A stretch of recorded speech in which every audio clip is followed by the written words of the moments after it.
गोंदिया जिले में 7 से 10 मई के बीच हुई बेमौसम बारिश के कारण बड़ी मात्रा में धान की फसलों का नुकसान हुआ है। एक बड़ा आर्थिक संकट उत्पन्न हो गया है।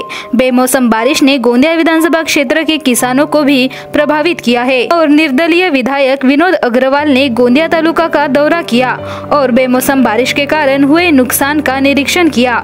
इस अवसर पर कृषि एवं राजस्व विभाग के अधिकारी भी उपस्थित थे। विधायक विनोद अग्रवाल ने कहा कि कृषि विभाग को नुकसान का उचित पंचनामा बनाने का निर्देश दे तो वे यह जानने का प्रयास करेंगे कि सरकार किस तरह से किसानों को अधिक से अधिक मदद दे सकती है।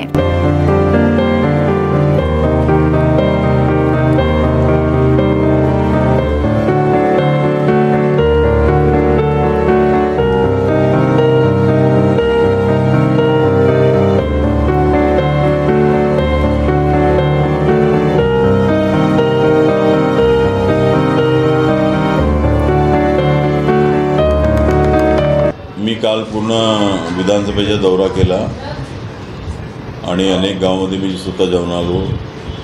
संबंधित अधिकारी सुद्धा सोबत होते। अवकाळी पावसामुळे मोठ्या प्रमाणामध्ये शेतकऱ्यांचे नुकसान झालेले आहे। त्यामध्ये प्रामुख्याने ज्या प्रमाणामध्ये धान भरायला पाहिजे, कारण सातत्याने पावसामुळे त्यांचा जो गर्भ असतो तो पूर्णपणे न भरल्यामुळे धानामध्ये त्याची उत्पन्न क्षमता आहे, उत्पादकता कमी झालेली आहे। अनेक ठिकाणी धान सर्व पडलेलं आहे।